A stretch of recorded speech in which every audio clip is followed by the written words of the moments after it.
What's up, everybody, and welcome back to another episode of the Commercial Kitchen Chronicles.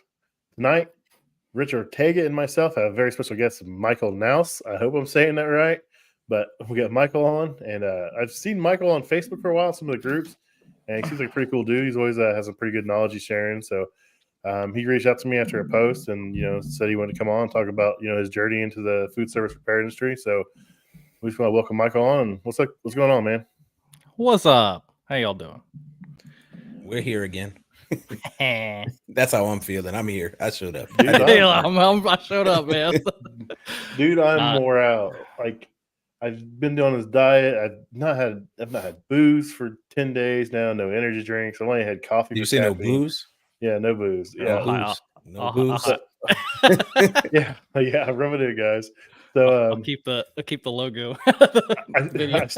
I started out like 3,000 calories. I'm down to below 2,000 calories now. But I was doing good today, and then just some stuff made me mad. And I was like, in my old habits where I get mad, I'd eat or I'd drink, and that kind of stuff. And I can't do it, so I'm just like, I'm here. I feel like a zombie. But nice. Once you get past probably a couple weeks, you'll be all right. Well, the problem is I'll get through next week, and then I'll be gone. I'll be at AHR. I'll be in Chicago for 5 days, and I'll come back and be at a convention in Indy for a couple days. And it's oh, yeah, don't even worry about it. When you're at AHR, trying to be good there. Don't even be good at AHR, bro. Just have fun, whatever. And then when you come back, then get back on track. If not, you're gonna get discouraged. You know what I mean? You're gonna be like, everybody else is pigging out and drinking, and you're not, and you're gonna be miserable. Like, nah, you just do you there, and then pick back up when you get back. Well, that's I think part of the reason I've been so much successful is because I just I'd go balls to the wall and make so many changes. I'd just be miserable. Mm-hmm. I've kind of just worked myself into it. So it's not too bad. It's just, today was really the first test, some things at work and some emails, and I just wanted to strangle people, and I couldn't do it. So I went in there and I stared at a bottle of Blanton's. I was like, I can't do it. Maybe hang a heavy bag in the back of your van. Yo, dude. Instead of for the drinking thing, man, if you drink sparkling soda, that stuff really works for like you just sipping on it like a beer. Really? Yeah, that's what I did for a while. I did especially if you like Bud Light. Yeah, because I drank those. I can't remember what the brand was, but it was just like a Liquid Death. They make they make like the flavored ones. Mm-hmm. Dude, I would down 3 of them things. Like I'd be at night because I would sit here and I would drink and play video games or whatever. Mm-hmm. But instead, I was like, I need to chill out, so I just started drinking Liquid Deaths and stuff. And it's like a sensory thing because it's the carbonated, kind of feeling. It kind of the beer kind of is a little watery, so it kind of satiates that. So you can it helps. It's almost like when people are quitting smoking and they do a straw or a toothpick or whatever. Yeah, kind of like that. It gets you through the craving, right? So when I stopped smoking cigarettes, I did it by drinking soda, and I had stopped drinking soda for the longest time. And then every time I got the urge to smoke a cigarette, I would just down a can or two of soda because it just gets you through the craving phase of it. And then after a short while, it only took me a couple months, I completely kicked it. Yeah, but your passenger side of your van's 30 Mountain Dews. It's like a mound of them. Mine was white Monster energy drinks, man. Sugar-free ones. I'd drink 2 to 4 a day. If I was doing a night job and working straight through, it'd be 6, 8 a day, dude. It's just. I see him in the gas station today. Dude. Oh, I know. I see it in the gas station today, and I was walked right by. I looked at him, and just kept on going. Got a bottle of water, went out the door. I was like, oh, thank God. My dad's a cop, man, and he was downing those things like crazy because he would just work. The dude would work 80 hours a week. Mm-hmm. He'd be like, I'm gonna pull everybody over, give them tickets, and then I'm gonna go to court in the morning, and then go back to work. The dude was wild. And yeah, he had a seizure. Basically, from my understanding from that, because he just wasn't sleeping and he was just downing monsters, and he had a seizure and he broke his arm, man. So you gotta be careful with that stuff. Dude, I can literally drink them and go to sleep. I was that bad, the caffeine. Your blood is 40% caffeine. I got to the point where I was immune to monsters too. I had to give them up because they put me in the hospital. I started having chest spasms. I thought it was a heart attack or something. It was real bad. And then the doctor was like, oh, do you drink Monsters by chance? And I was like, yeah. He's like, those things are horrible. And I thought it was the caffeine. And he's like, it's not the caffeine. It's everything else they put in there that messes you up. He's like, the caffeine actually don't really hurt you. I wonder if Red Bulls are as bad because I feel like they're the. I don't know. I mean, this is Yeah, I don't know I don't think anything they're about as this, bad because I'll take a couple Red Bulls like if I'm gonna do an overnight job, especially because usually I work all day and then do an overnight job. So I usually take like 2 of those with me, and I don't ever yeah, you're have any usually issues. that's usually what I do because you're always about to buy 2 because they got the deal on them. So Yeah, So you I buy usually 2 for $6.50 or 3 for $7.50. You're like, it's like you oh, can buy 1 for $1. $5 or 2 for $5.50. It's like all right, exactly. y'all are just trying to hook me, aren't you? Yep. So you've been in this industry for around 7 years, you said, right? Yeah, because I started about December 2016. So I just looked it up. So basically 2017, right? So it's basically right about 7 years. So what made you get into it? You know somebody in it, or just seen a job, No, or so I was when I was 18, I just straight joined the military, and then right after I got out of that, I was like, "What do I do now?" And then I was like working at I was like working at a grocery store, like Lowe's Foods or something, and I was like trying to go to school, but I was just like, dude, the school thing isn't for me. I'm just doing it for like I was really doing it for the GI Bill. They give you like, housing or whatever. And my buddy was like, "Hey man," he's like, "If you need a job, I got this job doing, like food equipment stuff." I didn't even know that was a thing. I was like, "You do what?" Nobody does. I was like, "You fix stuff." I was like, "They need stuff fixed." Because I remember I worked at a Burger King when I was a kid, and nothing ever, from my knowledge, nothing ever broke. But I always worked nights, so I guess I wasn't there, whatever. But yeah, and then I started it, and then that was it was an interesting experience because they were kind of short staffed, so it was kind of like, all right, man, I'm just gonna do it, and then just watch me, and then you should be good. You should know how to do it. And at this point in my career, dude, I didn't know how to use like I was completely like dumb when it came to tools. Like I'm like, he'd be like, "Hand me the channel locks." I'm like, "What is that? What's a channel lock?" Using them backwards. Yes, I mean, and then they were like, it was like 3 months in, they're like, "All right, man, here's your van, go do stuff." And I remember like there was a call I had where it was like I think it was like a bun coffee maker or some kind of coffee maker. Dude, I was working on the thing for like 6 hours. And I was like, I think I almost got it figured out. And the dude, the owner or manager, he was like, "You definitely do not know what you're doing." So I had a few of those. It was probably not the smartest thing for the company to send somebody that obviously doesn't know what they're doing, but it is what it is. But yeah, I mean, the big struggle with me was just learning how to like use hand tools. Like that was huge, especially pipe wrenches and stuff, dude. Like if you have a newbie, you give them pipe wrenches, bro, that's hilarious. But I just kind of like, I think for the first year or something, I was just like, I would work really late, and I'm just like, I'm just gonna beat my head into this equipment until I figure it out. I just kind of nerded out, and it just like consumed my life. Was like how to like learning, right?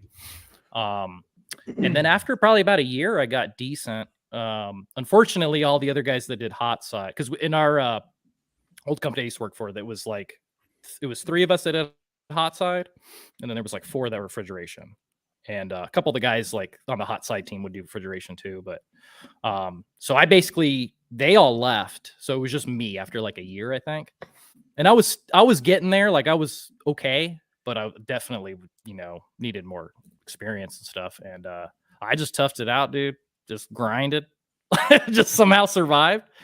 I want to say about 2 years. I don't even know if it was 2 years in. I hired somebody, and I found somebody at a restaurant. They seemed real like curious, so I was like, "You want a job?" So I brought him on, trained him, and then shortly after we got another guy, and then I was basically, and then I wanted to do refrigeration too, because I was like, those guys seem like they're real busy, because sometimes we would kind of, like it just calls would drop and they wouldn't too busy. So I went over the refrigeration stuff, and I just kind of, oh yeah, yeah, Quentin, what's up, dude? He helped me. He hooked me up a couple times. I think it was 2 times he got me parts, but yeah, and then I jumped onto refrigeration, and then, I kind of went with those guys for a few days, but then I was just like, just give me calls. And I just started basically the same way I learned hot side. I was like, just give it to me and I'll just figure it out, and then I got pretty decent at that. I got my refrigeration license, and then I bounced at about 4 years, I think. Nice. And then, cause I was like, it was really like, I needed more money, cause I got 3 kids, I just wasn't making enough, and they were, they really couldn't afford to pay me any more than I was getting paid pretty good, but they couldn't afford anymore. So I was like, I just got to start my own company. So I bought a van, loaded it up, and then just started running calls. And that was 3 years ago, I think. So it seems like a guy is going to be good. He's going to know it about the 3 to 4 year mark, like 3 to 4 years in. Like you know if you're going to make it, you know if you're going to be good, and that's when it's either time to, okay, I want to make more money, or it's either go out on your own, go to work for somebody else, get more money, chase money somewhere else. And I mean, it seems like it's a pretty common thing that 3 to 4 year mark is generally where guys. You sure about that though? Because I know some guys that have been doing it a lot longer than that, and they think they're good. Yeah, they don't think they're good. Yeah. Well, I said if they are good, the 3 to 4 year mark is when they start to figure, start to put stuff together. I don't. It's weird because I mean, I'd say probably about 3 year. I was like, all right, I think I got the hang of this. Mm-hmm. But you'll see, you'll do it for another year, and you're like, dude, I was a dumbass last year, right? And then even to this day, I mean to this day, like I feel like I'm like I know what I'm doing, right? Like, and I've gotten into really bad situations and I don't even stress out. I'm like, yeah, I'll figure it out, dude, it's all good. The compressor just exploded, basically. I'll be all right, we'll figure it out. Like I don't really stress too much anymore. Like I used to freak out, like I'm like, oh my god, that's blah blah blah. And it's like now it's more like I don't. You just learn how to deal with that. You're like, yeah, at the end of the day, it's theirs. It's not yours. It's just But one thing I've learned, and I had this problem, and I would say I don't know if it's a problem necessarily, but one thing I always had was when you have these customers, and it seems this way for everybody, but like you'll go to some place and that customer, he likes that dude. He likes Mike. Mike's the man. I want Mike to come here, right? And you start to kind of build like a relationship with these people. And then something goes bad, you're like, oh no, I don't want to disappoint them. And it gets really personal. And that's a struggle. Even to this day, that's a struggle. Because people ask me to do crazy stuff. Like we went to one place, I raked the leaves off there. Well, I didn't. Sage, my other guy did it. But they were like, can you rake the leaves off the roof? And I'm like, I mean, if you don't mind paying for it, like that, I don't care, And we just do weird stuff. I installed a one of those glass washers. You push the glass down on it and sprays. I installed one of those. They had an old sink, and I just drilled a hole through it. And those little fun top or whatever they call them. Yeah, they bought one. They bought one for like $10 on website. They bought it off TikTok or something. Yeah, and it was like the box is all Chinese, and I'm like, I got this. But yeah, I mean, like. I'll pretty much do whatever. And that's the way I came up was I was like, because I like at my other company, I was kind of the guy that, or at least I feel like I was the guy that would work on stuff that nobody else wanted to work on. And all the stuff that everybody they were like, it was like callback machine. Like, it's like, this is the third time they've called back for the same issue. Send Mike, he'll figure it out. And this was, I mean, they were sending me at some point, they were sending me on HVAC calls, and I had like zero experience on HVAC. So they're like, well, we know Mike doesn't know how HVAC, but that dude will figure it out. Like he'll sit there and beat his head against the unit till it works. And it's and I mean that's just I think it's just a personality thing. Like that's the way I've always been. I'm like, especially because it's like maybe it's an ego thing where it's like I have to figure it out. I have to prove that I'm smart or something. I don't know, but it's worked for me. I mean, it made me learn quick, but man, it's put some stress on your body. Yeah, that's funny though, because I went like last year sometime. I looked at my dispatcher, my supervisor, and I was like, "Yo, I figured out how you decide what calls I'm gonna run." And he was like, "Yeah, how's that?" I said, "You look at the call and you say, everybody's gonna complain about this call except Rich."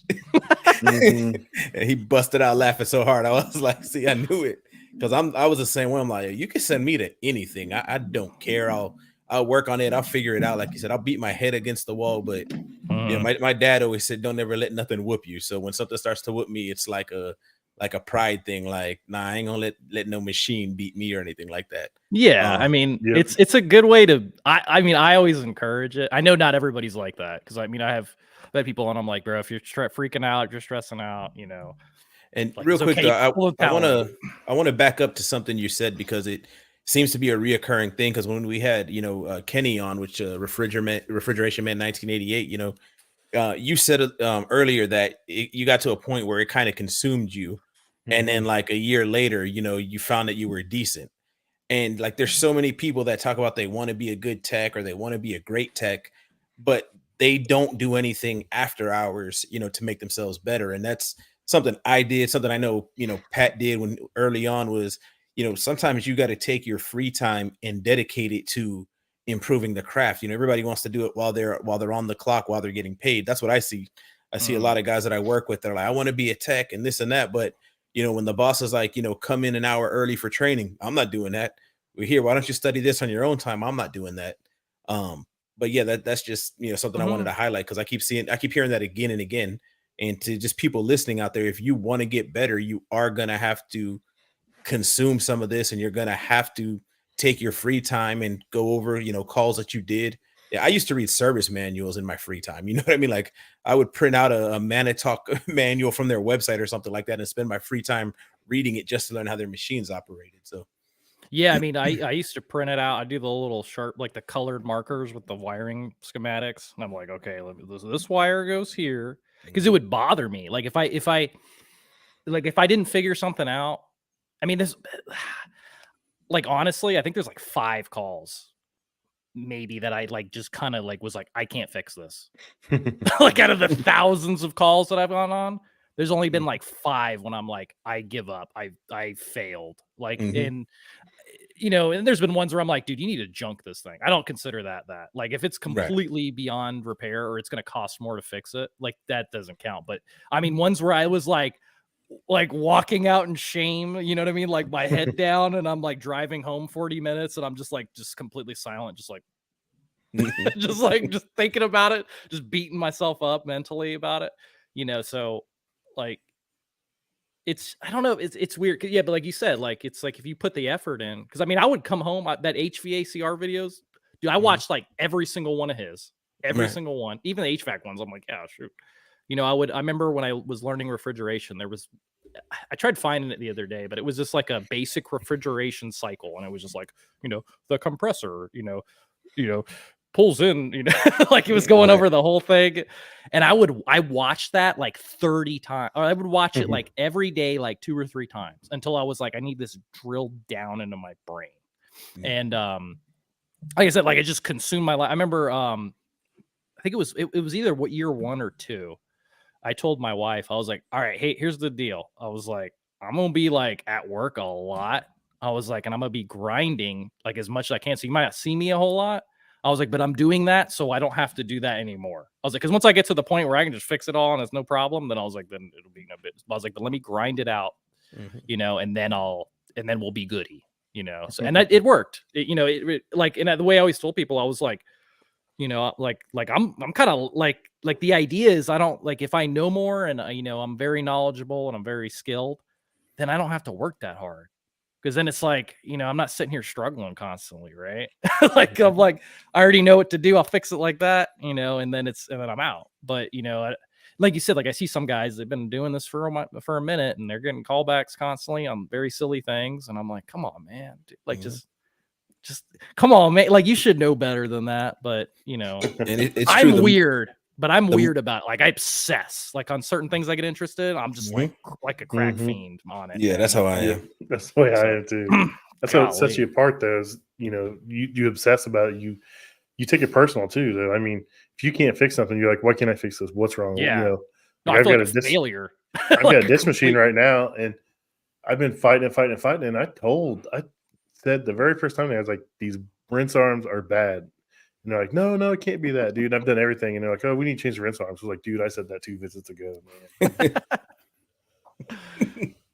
It's weird, man. You get really good because we were doing PMs, and my tech was like, I was asking him, I was like, because we were looking at charging for PMs, like how much should we charge for them and stuff. And I was like, how long does it take you to do like a PM, like on average, you think? He's like, it depends. Like, if they have a super soiled condenser, he's like, it could take a while, but he's like, probably like 30 minutes, like on a reach in or whatever. And I'm like, yeah, because I feel like we're like, people aren't taking our estimates, because it's like, I was doing like a half hour, but I was like, decrease it or whatever. Well, he's like, well, then you gotta check the temperature or whatever. And I'm like, yeah, I should probably start doing that, because I'm pretty bad. Like, I kind of like open the door, reach in there, grab a product. I'm like, yeah, it's that temp, we're good. And then I just move on to the next one. I was like, and that's probably not right. I was like, but man, well, you've been doing this for this long. The truth is, when you do it for a certain amount of time, especially refrigeration, you can stick your hand inside the cooler or the freezer and you can know the temperature within like 2 degrees. Yeah, and it's like, and also too, is it's like, I can diagnose what's wrong with the cooler just by like my hands. Like I go grab on it, my compressor's hot. I'm like, this line's, so it's harder with the 290 stuff because it's kind of weird, I've noticed. But those old 134 units, you're like, compressor's hot, suction line, is bad. I got a big ice block by the cap tube inlet, and you're like, this shit's low on gas. You're like 5 seconds, dude. I already know. But yeah, it's like I said, that was interesting saying that. I was like, because I feel like I'm lazy when I do that. I'm like, oh yeah, she's cold, but but at the same time, it's like, I know, like I've been doing this long enough. You need to check on a PM, man, because my company, we plan PMs 15 minutes per piece, but then they give us a check sheet they want us to do, and they want us to like pull the evaporator fans. I'm like, dude, it takes 15 minutes to get some of these evaporator covers like, off. Check the balance of the evaporator fan blade. Yeah, I'm sure the CFMs are correct through this big huge list. I'm like, I can't do everything on this list in 15 minutes. I'm like, no. So you hit the major things. You check your door gaskets. You make sure there's nothing obstructing, your fans. You check your coil, your condenser coil. Make sure it's not plugged up. Make sure there's nothing stuck in there. Make sure your condenser fan's running. Make sure you don't leaking water all over the place. You know what to do. What the major, the common things are as far as cause downtime, stuff like that. But there's no way you can possibly do these lists they put out, man. It trips me out, right? Because like I see the way PMs are priced, and I'm like, I know most companies are losing their shirts on PMs and whatnot. And then I ran that by one of my mentors, and he's like, yo, like, that's insane. He's like, I know most companies do that, but he's telling me he charges accordingly. He said he doesn't charge the same hourly rate because PM techs generally make less than, service tech. So he takes that into account, but he still makes sure he gets the same margins, this, that, and the other. And he's like, and I just landed another $150,000 PM, contract with so-and-so. And I'm like, dang, so how does that work? But he was like, he charges more for the PMs, but he also doesn't let the PM crew slack. And I don't know about you, Pat, but our PM crew slacks quite a bit. We end up giving away a lot of free, callbacks because of they didn't clean the condenser. And I'm like, yo, when were y'all here? Oh, 3 days ago. Well, what did y'all do? Like, did y'all actually PM this place? Yeah, now it's broken. It was fine. And then y'all showed up and now it doesn't work. Like, that's the weird thing about big companies versus small companies. Like, Michael, how many employees you got? Just you and another guy? Me and another dude. Yeah, that's it. So, like, you can hold him accountable if he screws up. You're like, hey, man, you messed up. But you got to use it as a teaching moment. Like, it seems like these bigger companies are scared to hold anybody accountable. Like, if someone screws up, they just send someone else behind them. They send people like me and Rich behind them, and then they never say nothing to that person. But yeah, if we say something to that person, we're the bad guy. I'm like, they're not going to learn unless someone says something. And you guys aren't I'm a regular Scarface in my company. I'm the bad guy.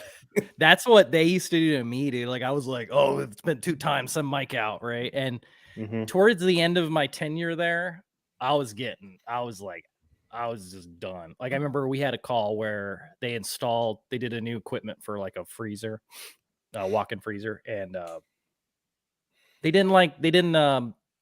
it was in a garage, like above, like it's weird. This place, it had a garage and then the equipment was like right above it. And people would walk in and out of it constantly. And they were like, it kept dripping. So they were putting buckets there, and it was like 3 times they'd come out, and they were like, they couldn't figure out what was wrong with it. And I go up there and I look, and I'm like, they didn't put the insulation all the way to the compressor. So obviously it's going to freaking like condensate, right? And then the unit was indoors, and it was dripping on people and stuff. And they called me, and they're like, yeah, man, he's been here like 3 times. He's been like 2-3 times. He's like, he hasn't looked up. I looked it up. He was there, like, and I remember I called the office, and I was just being a dick. I was just like, I'm not fixing that. I was like, tell his ass he's gonna come here, and he needs, like, if he can't figure this out, like, God help him, dude, because that's like one of the simplest issues I've ever seen. And then they ended up putting like I think they did insulate it up to the compressor, and they put like one of those, like the sheet metal like drain pans under it. with a drain nozzle. With a drain nozzle, they told him like every once in a while you just gotta turn the drain valve. Funny, bro. That's the level that I'm at right now. Like, I just went behind a technician the other week who he installed a new thermostat on a true reach-in, and I guess he went from the mechanical to the new, electronic ones that they got or whatever. And instead of putting the thing in the return airstream, he just like mounted it inside the cabinet somewhere. And the customer's like, yeah, it's still not, holding temperature right. And when I seen it, and he had it set, all the way jacked up, I guess, to compensate for how he installed the probe. I looked at it, I took some pictures, and I made my notes. I said, previous tech installed the thermostat wrong, scheduling it back to him. He can come out and fix it. That's annoying. I mean, that's a management issue, though, because they should be going like, you need to learn. Like, we're going to at least, well, I don't know. Like with me, I always got sent back. Like if I screwed something up, I got sent back. I had to deal with a pissed off customer that's like, dude, you know how bad this is because you didn't fix it. I had to deal with all that. I keep saying my reputation means too much to me to do what some of these guys do. Like, I don't know, dude. We just got so many guys that don't care. And just a disclaimer, I keep saying I'm one podcast episode away from getting called in the office and being told to turn in my keys and my uniform, but whatever at this point. But yeah, we got so many guys that just don't give a crap about their personal reputation. We had one guy, and Pat knows I lost my crap a few weeks ago while I was on call because a guy basically weaseled his way out of fixing a fryer under warranty at a Outback, and then I had to go on my on-call Saturday fix it. He misdiagnosed it. I was trying to get a hold of Pitco to verify, something, and then I told the Outback I couldn't, I wouldn't be able to fix the fryer. They called the president of my company. He called me. Like it was a whole mess, but I was able to get a hold of Pitco, get the part, get the fryer running. It actually worked out to where the facilities director said he only wants me to work on their stuff now. But with all of that, one of my coworkers, one of my other coworkers was like, hey, he told that guy, he said, you really messed up Rich, over the weekend with that fryer. And this guy's response was, well, they know I don't like to do hot side. And that was it. Like, don't give a crap about nobody but himself. And then my manager knows all this crap. And I mean, the dude still works for us and they still send him out. And then they send him out knowing they're going to have to send somebody behind them. Yeah. Man, I don't know. It's weird for me, man, because it's so common. Like that what you described is so common that I feel like the weird one for being like, like a decent, like competent technician. It's like people are like, oh, you're really good. It's like, I don't think I'm like that great. I think I'm just like the standard. Like this is where you should be at minimum. If you're not here, it's like, damn, dude. That's exactly my thing. They're just like independent contractors. I mean, Quentin's right. Quentin's right. I mean, if you treat it like it's your company, you want it to succeed. You want it to be the best product you have. So you're automatically going to have more pride and more passion. So you're automatically going to do a better job. So, but I would say with companies we have, like the company I work for, they would do that where they would just be like, I don't want the headache, just send Mike, and I think that's an issue because it was like there was no like supervision from the top on that department, right? Because if I was like the owner and I saw that occurring, and I had these guys under. Well, first of all, it wouldn't get to that point, but if it did, I'd be like, no, Denton, you're whatever. Might have just blurred somebody's name out. He's going back. He's going back and he's fixing it. Like, no, he's gonna send him back, dude. He's got to deal with it. Like, we're not pushing. We're not like blah blah blah blah. If if he genuinely needs help, you can ask for it or whatever. But it's like, if it's stuff like where it's simple things, and it's like, I don't know, man. Like you said, like with the if you come out and it's like obviously this is, and it's not even like it was an honest mistake. It was just like you could tell dude just did not care. Yeah, he was just didn't give a shit. Yep. And like with that fryer thing, if the guy would have called tech support, he would have been able to have it fixed, within an hour or two, like on that Friday. And it was so bad that the facilities director, because they had me call him when I was done fixing the fryer. The facilities director for the region for Outback tells me, so it sounds like if your coworker did his job right, we would have been running Friday afternoon and not Saturday afternoon. I was like, I mean, basically, like, what am I supposed to tell him? No, it was an honest mistake. No, he's lazy. But anyway. Yeah, it's tough, man. And then trying to be honest about it. And they're like, wait, hold up. Hold up. If you'd have just came. But it's weird because horrible things will happen and you're stressed the hell out because you're like, oh my God. But at the same time, man, it makes you look crazy good, right? So it's like, at least if they do tell you to turn the keys in, you'd probably be all right. Let's just say that. It don't bother me, like you won't have promise nothing. If you have nothing to worry, trust me. Like me, like from my experience, like you ain't got nothing to worry about. There's people who would be, and it's because it gets to the point where it feels kind of lonely because you're like, man, it's like only me out here and blah blah blah. Maybe do I care too much about it? That's how feelings I've had where it's like, do I put too much effort into this? Should I just be like a schlop and then just like do bare minimum? Because it seems like that's what everybody else is doing, right? But you know, people see it. They won't tell you, but you'll have people, and I mean, there might be like in your area where everybody's like, "Oh yeah, dude, Rich, yeah, he's a man, dude. That dude over there at where you work at." Let's not say it, but wherever he worked, that dude is crazy good. Like holy, like every time he shows up, dude, that dude could fix anything. That's dude. I'll tell you what was cool. I walked into one of our Lord's Chicken accounts. And so first time I ever went to this location, we had gone we kept having to add, charge to their I think it was their walk-in freezer. It was either the cooler or the freezer. So they sent me there to find the leak. So I find the leak, and it was in the evaporator, and I had to pressurize the crap out of it. So I like blew the leak wide open. So I tell the guy who operates it, I'm like, yo, good news and bad news. He's like, well, what's the good news? I said, I found the leak. He's like, what's the bad news? I said, I blew it wide open and you need to get a freezer truck. So he was actually cool. He's like, so you found it and we can actually fix it? I'm like, yeah, we ordered you a new evaporator, be up in a couple days. He was ecstatic. I thought he was going to lose his crap that he had to get a freezer truck. He's like, I'm glad you finally found it. A couple months go by and they send me there to work on their grill. And I'm talking to one manager, and this same operator's like, oh man, it sounds like I hear Rich from across the kitchen. And the manager I'm talking to goes, yeah, so our crap's finally gonna get fixed properly. Yeah, dude. I was like, the funny part was I had never worked on one of their grills before. So like I had spent 15 minutes in the truck talking to one of our guys that really knows their grills and kind of getting the rundown. And I'm like, I walk in and they think I know what I'm doing on this grill just because what I did on the walk-in and whatnot. But yeah, that is what ends up happening. And I'm like, I don't think I'm that good. I just think I try harder than most people. Oh, dude, I have a healthy fear that I'm screwing up every day. I mean, I don't let it get to me, but I have a fear that like I'm gonna screw up, and so I just take the time to do it right. I think if I didn't have that fear, I'd probably rush and get too confident, and then I'd make silly mistakes. Yeah. Well, I just don't know how people run around with like no like care about like any kind, like, because I care about people think about me. Right? At the end of the day, like I'll be like, oh, I don't care. No, I do.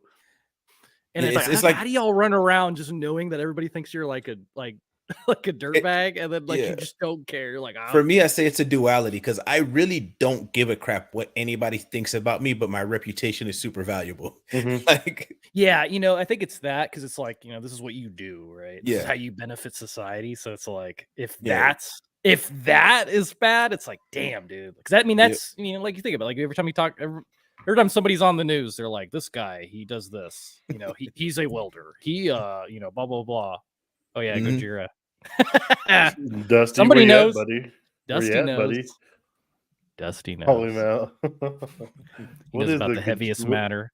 What is Gojira? Okay, so it's I want to say they're a death metal band, but they're like a heavy metal band, right? But their name is how Japanese people pronounce Godzilla. So if you watch like a Japanese Gojira, you're like, oh, Gojira. It's funny. It's a French band.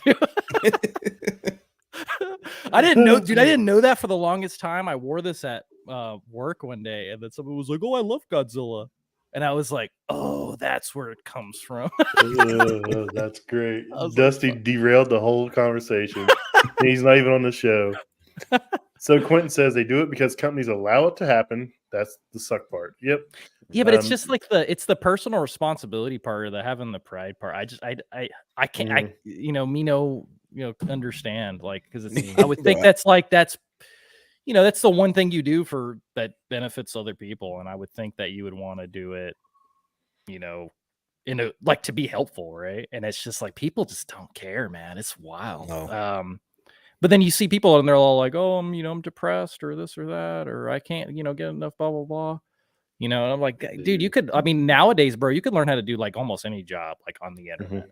Yeah. Like 100%. Like if you grind hard enough, like you can learn how to do anything. Like I've almost gotten to the point where I'm like, I don't think the college is even worth it. I mean, to for certain jobs, sure. Yeah. Right. But for the most part, it's not. No, and it's in a lot of jobs, man, you'll go to college for 4 years and then you get there and they're like, oh, just forget all that. We got to retrain you how to do it, you know. Not to derail the conversation, but I seen a post where the guy was like, you know, if we're gonna complain about the cost of college, let's, you know, eliminate all the unnecessary classes. He's like, I want to be an accountant. Why do I need to study music? And then people are like, you know, that's your elective though. Yeah, but people are like, oh, it's about being well-rounded. It's about, you know, becoming a whole person. And I'm like, I'm becoming well-rounded for $15.99 a month through my Audible subscription. Like, yeah, I don't need to spend $100,000 to become well-rounded, bro. Like, we're good. No, it's wild, dude. How much like, well, because when I was, you know, because I'm 30, so it actually freaked me out the other day, dude. I thought I was 30, and then my wife's like, "You're 31," and I was like, I was like, bro, I forgot. I was like, I'm 31, dude. What the? But yeah, like when I went through school, even to this day, it still stings me. Where it's like, because I went through school, it was like, you need to go to college. You need to go to college. If you don't go to college, you're gonna end up a janitor, and you're gonna be like, you know, on drugs. You're gonna be useless. You're gonna be, right? Yeah, you're gonna sleep on the park bench, and on, you know, like, and it was just bad. Like, and even to this day, it's still like, man, I should have went like been an engineer or something. I'm kind of like even like it's still like ingrained in my brain. And the more I do this, I'm like, that's just like, I mean, somebody has to do that kind of stuff, right? Like, there's no shame in doing it, right? Like, you know, especially when the garbage dude probably makes more than the teachers that told me that, right? So like, you know, and then doing this, man, it's like, you know, I've learned, I'm like, you gotta be pretty damn, if you want to be good at this job, you gotta be pretty damn sharp, especially if you want to do, because I mean, I'll do like anything. Like I'll do, I've tore apart like Hobart mixer. I mean, the first Hobart I did, I took it home. It was an A200, and I took it home, and dude, I tore that thing because I took it apart, had some gears broken, something happened to it. I don't remember what happened to it, but I took it apart, the gears, put it back together, and I could not get it going to first gear. And I swear I put like, it had to be like 11 hours into this thing, taking it apart, putting it back together. I was like, what did I do wrong? What did I do wrong? You know, Hobart, they don't give you a damn manual. You got you got the parts breakdown. That's it. So I took it apart, put it back together. And what it was if you tighten the little nut on the planetary too tight on the older A200s, it won't go into first gear. And dude, I had taken this part thinking like 3 times. Take it apart, put it back together, take it apart, put it together. And I did, and I was like, are you serious? It was like a YouTube video I found, and I went and I unscrewed it like 2 or 3 turns, and it turned into first gear, and I got the wrench I was holding, and I like chucked it through the damn wall. Like I was so bad. I was like, bro, I spent like 8 hours on something that silly, you know, and that's how it was like, that was when I worked in my previous company. I was clocked out. I just clocked out. I was like, I can't, you know, they can't pay me for this. They'll lose their mind. They'll be like, you clocked in for 12 hours. When eventually they ended up telling me, you know, next time you do that, clock in, dude. What are you talking about? Right. But I would feel bad. So I was like, I'll clock out. It's fine. I'll do it on my own time. I'll figure it out, you know? And, yeah, I'm like, shoot, I'll do, you know, I've teared apart the big 80 quart mixers. I have one account. They have, it's like a donut manufacturing place, right? How I got them is the weirdest thing, but they have, these Bell automatic fryers. Gigantic fryers, and they have big conveyors and everything, and they'll ask me, they'll be like, man, have you ever worked on one of these? I'm like, nope. And they're like, I'll figure it out though, probably. I was out there, like, every time I go there, I feel like I'm having to like scratch my head, and I'm like, okay, how do I figure this out? And every time they're like amazed, they're like, damn, dude, like, because I tell them straight up, I'm like, yeah, I haven't worked on this stuff, so you got to give me a minute, let me figure it out. And but yeah, they're I mean, from my understanding, I mean, they keep calling me, so I must be doing something right. But I was just surprised that they didn't have, for the level of production this place is making, that they didn't have like a maintenance guy that just like worked there 24/7. And they would just have like, they called one dude, and he was kind of like me, just like a nerd, you know, and he was good. And then he just was like, I ain't doing this anymore. And then he left, and then somehow they found me, and then I've been doing it. I love doing it. They're cool people. But it's challenging, you know, but It's fun. It's very rewarding and fun, especially when they call you and it's like late at night. They're like, man, dude, or not late at night, but they call you and they're like, dude, we need you here like right now. Like we can't make donuts, and we produce donuts for like 60 stores, and we need like every day, and we need you here right now. And I'm like, all right, I'll be there in a minute. Roll up and then kind of get it working. I'm like, all right, man, I gotta work it for now. We need to order these parts. It's fun. I like it. But like I said, like I like today I installed like a glass washer for like a sink. I fixed a door. I got to go change it, but I replaced a door closer for like their front door. I changed a swinging door. I worked on a ice machine.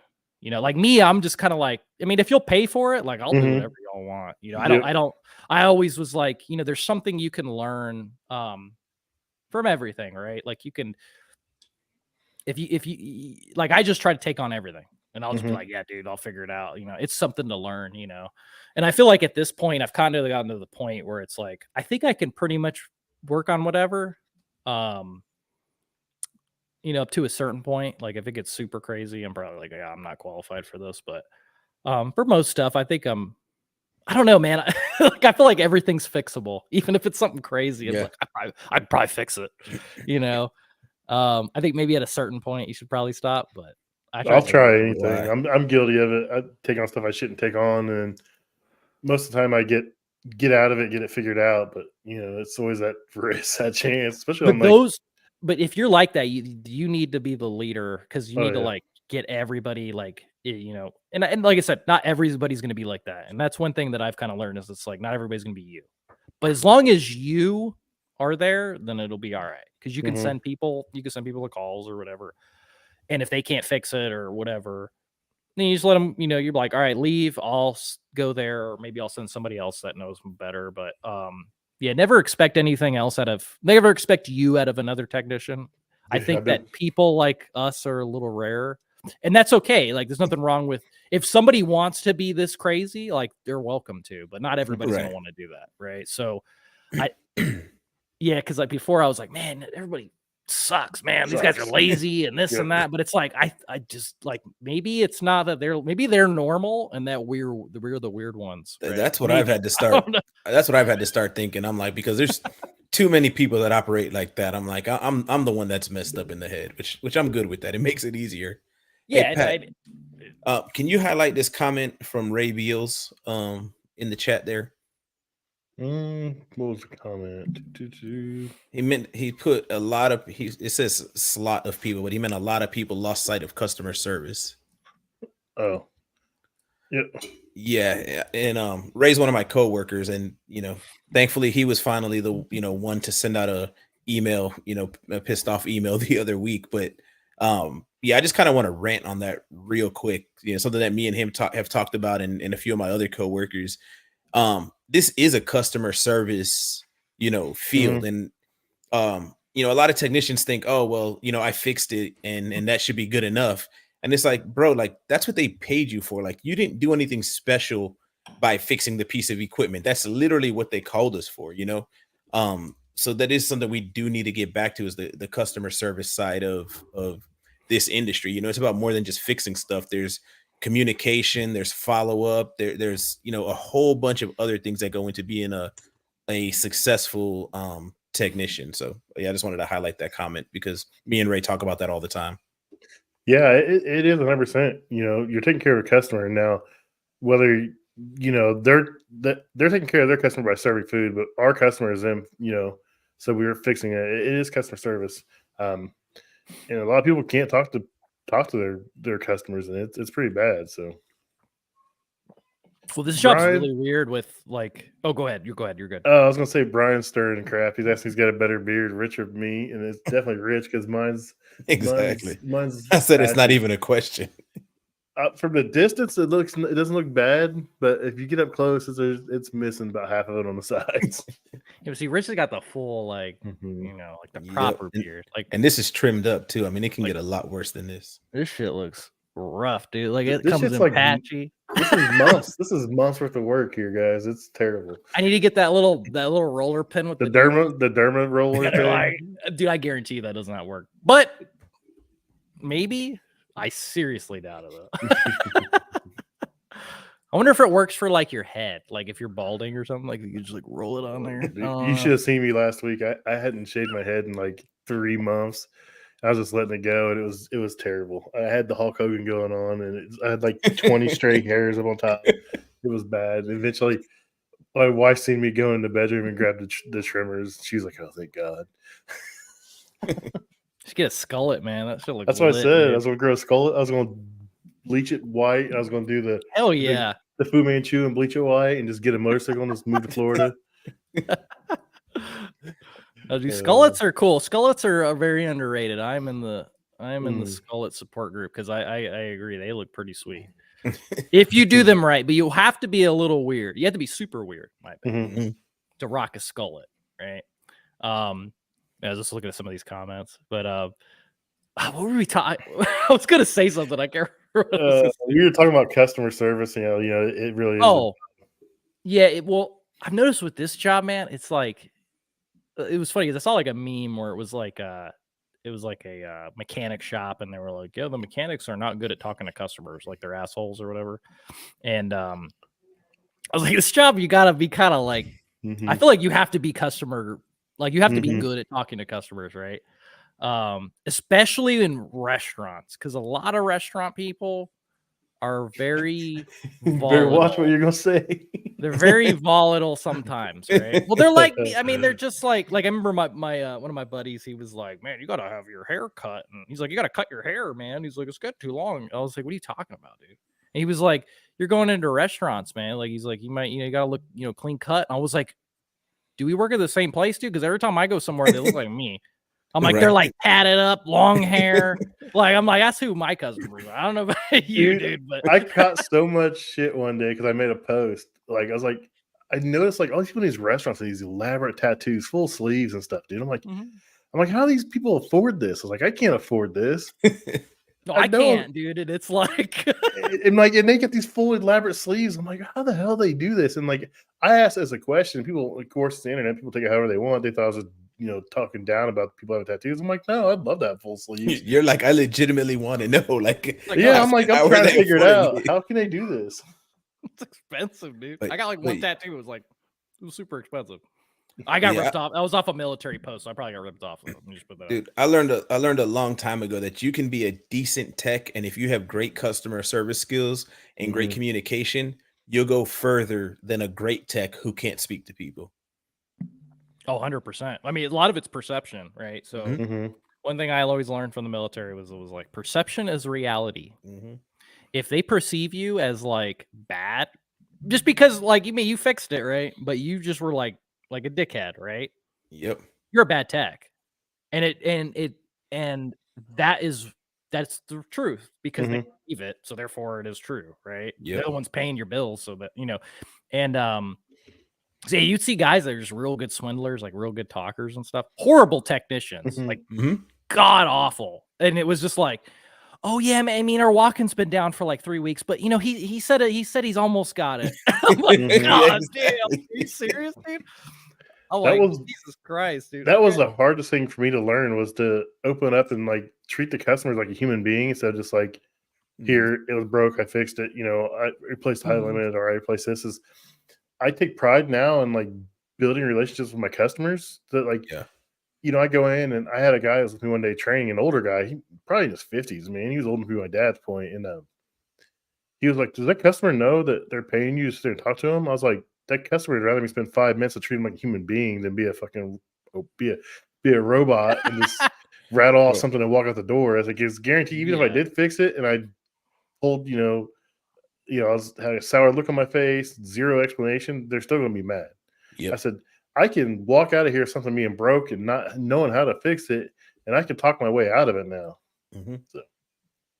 Yeah, and then like Kitchen Cowboys, like the opposite side of that is a bad tech and bullshit the customer. Yeah, I mean, like literally, dude. I mean, I've seen it. I've seen it in real time. Like I said, with that 3-week thing, that probably actually happened. I don't know. I can't verify it, but I'm pretty sure like I've seen that occur, and it's like, I have. Like, let me look at it and let me fix it, and then it'll be goody. And honestly, a lot of my customers too, I think, a decent amount of them probably like me just based off of like, because I'm nice. And I've heard that, dude. I've heard that a few times. People are like, "Wow, you're really nice," and I'm like, "Why was the last guy not?" I never ask him that, but I'm just sitting there assuming. I'm like, "Oh, they must have had like a dickhead tech they used to use," And I mean, there is one guy in my area that was a notorious dude. Like the stories I would hear about this guy, like he'd be banging on the back door of the wrench, man, like the bill's going up, because they weren't answering the door quick enough. But this dude got business, and everywhere I went, they were like, "Oh, dude, that guy's an asshole." But he was a really good he didn't do refrigeration, but he was a really good hot side guy. But man, the stories I heard about him are hilarious, and I'm like, bro, I wish I had the balls to say something like that.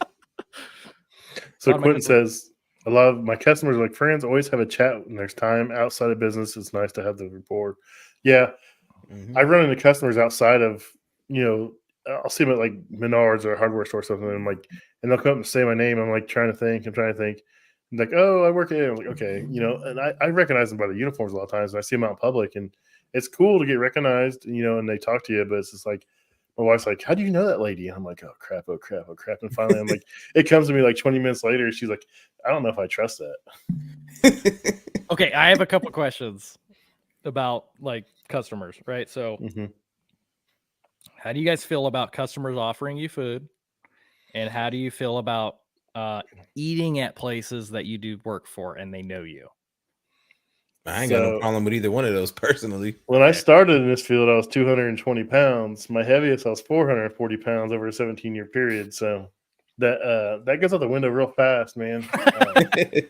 Dude, I've eaten kind of a cop out a little bit. Oh yeah, I've eaten everywhere from McDonald's to the most expensive place in Indianapolis. I mean, I've been sent home with fillets. I walk out the door here, take this fillet, take this, and I'm like, oh, I mean, bro, we had this restaurant in Orlando that I used to service when I lived in Orlando, and I'm talking about high end. Like you have to reserve 3 months out. Me and my wife went, and with a discount, with like a 25% discount, it was still $250 for me and my wife to eat there. Jeez. And he was a good customer. And one night I went there to fix something for him, and I'm covered in grease. You know how we look. And the two owners of the restaurant are like, bro, come join us for dinner. I'm sitting in the middle of this high class restaurant covered in grease and everything else, and just kicking it with them like nothing happened. That's awesome. I smell like a fryer, but it's all goody. So okay. Another question, real quick. What's worse, the smell of the fryer smell or the cooler smell?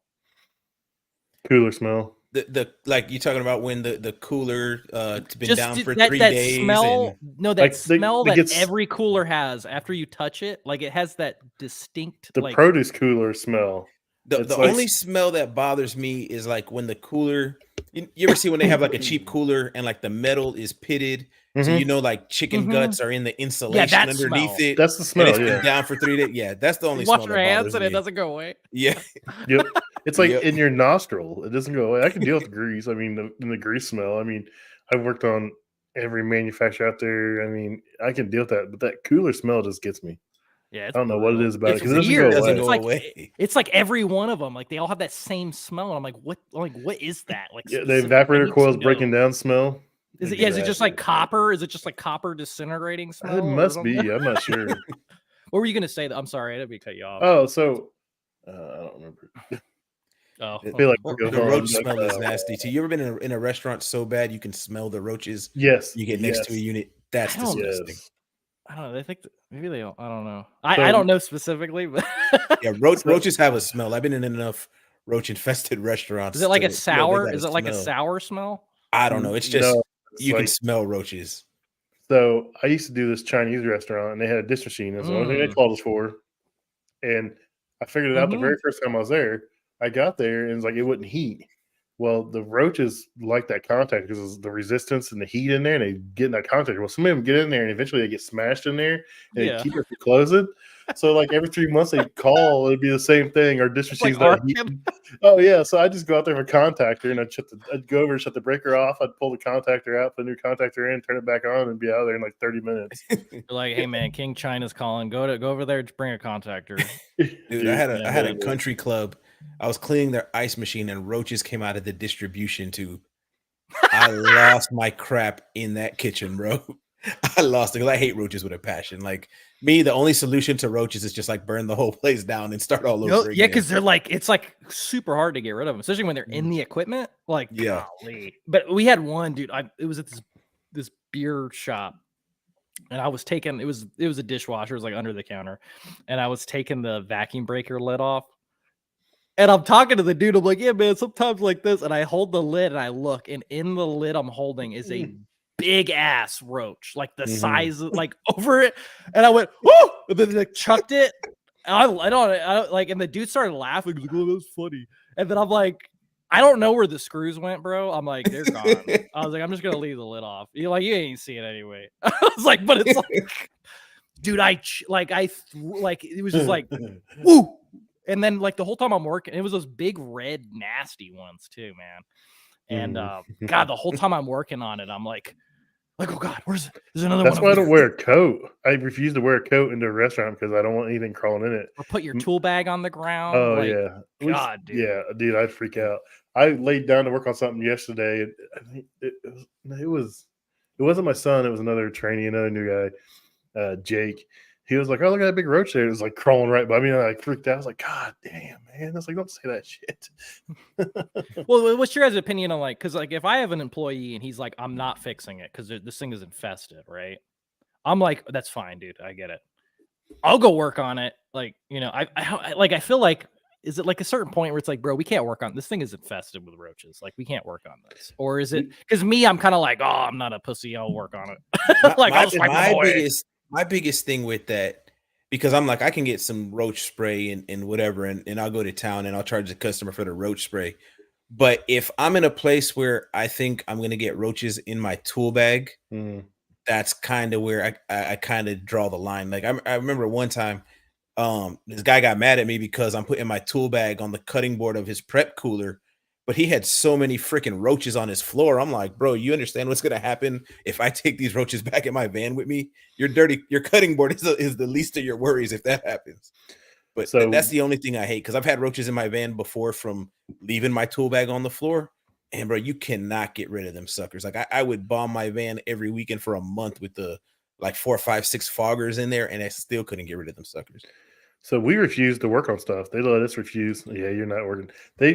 We refuse to work on stuff. We'll make them call an exterminator, and then once the exterminator comes, we'll go back again. And there you go. It's. I mean, I'm not playing that game. I mean, if there's a couple, I get a couple. But dude, if it's highly infested, I'm not. No. Sorry, my son.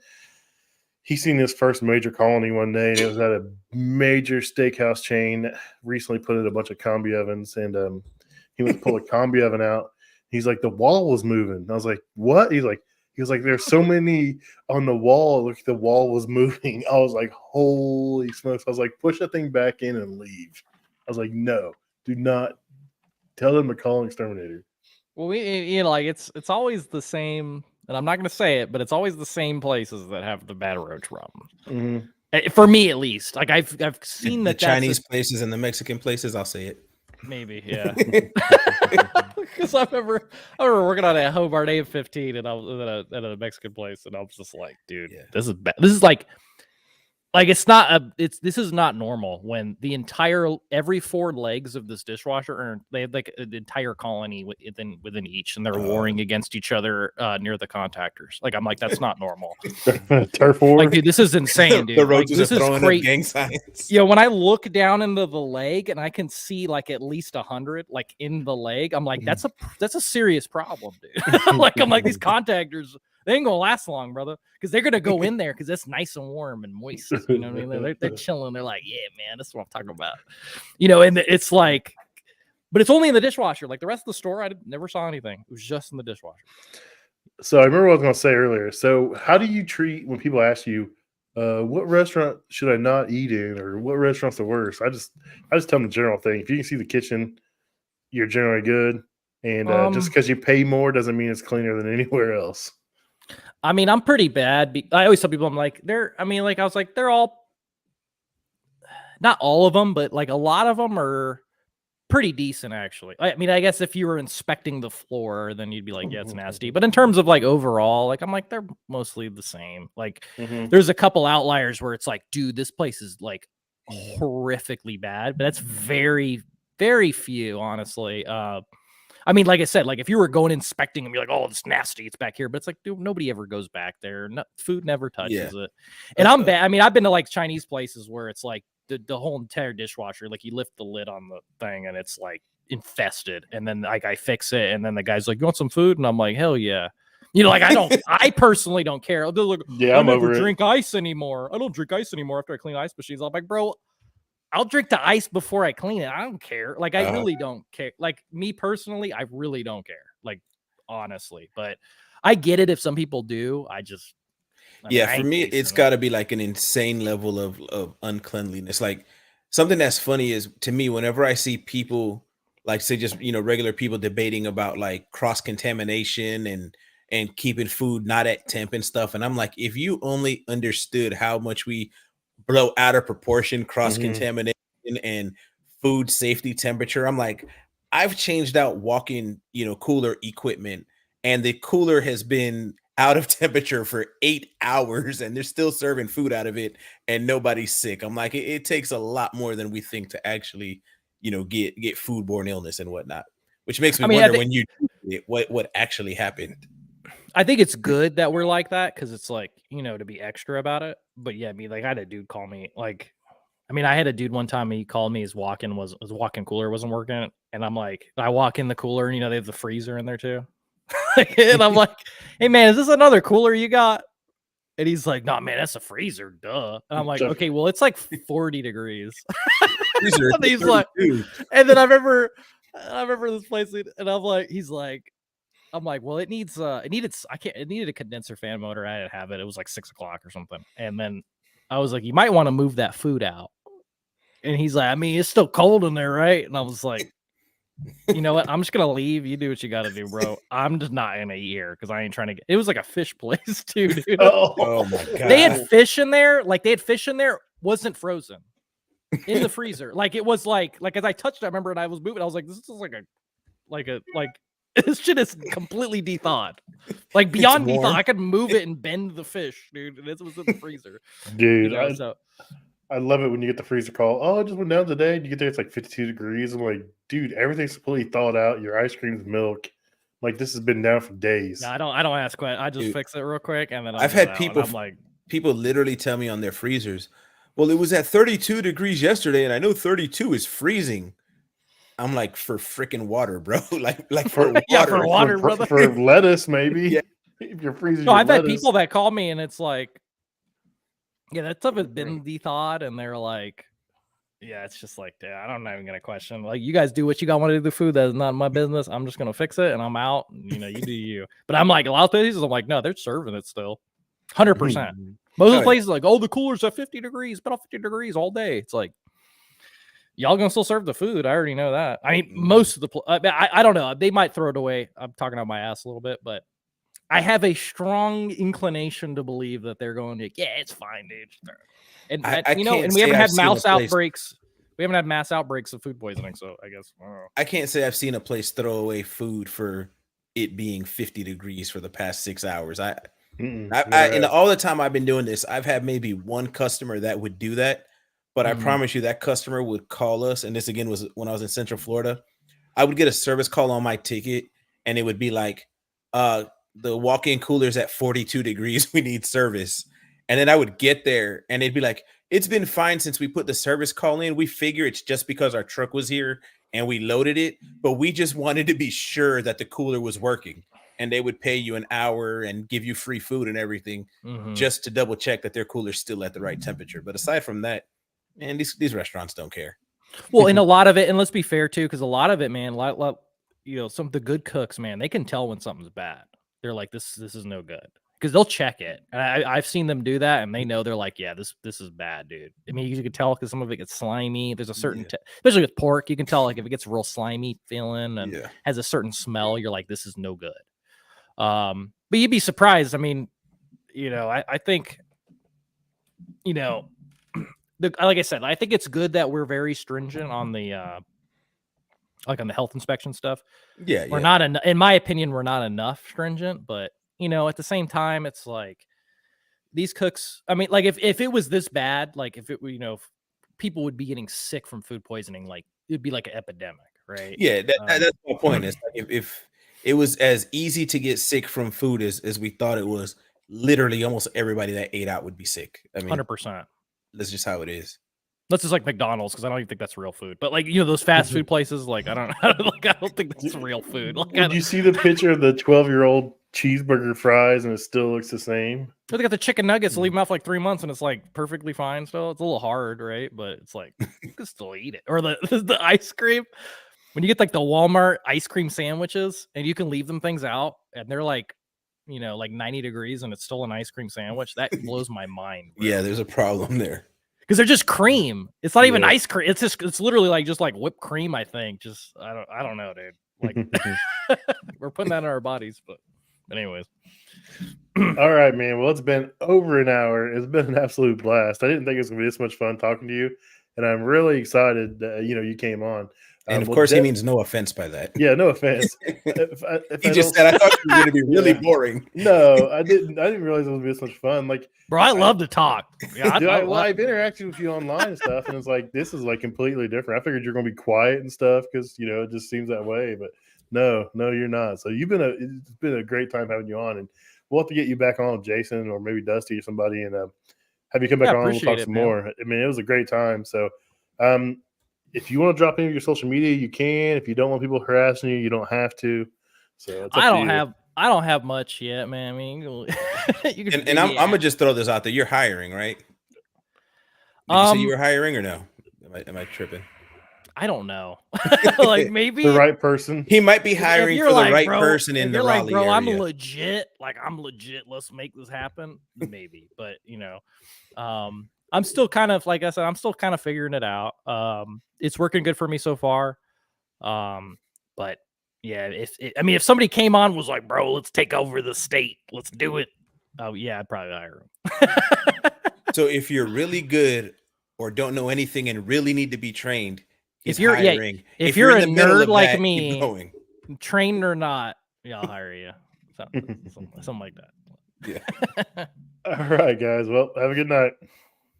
Laters. Y'all take it easy.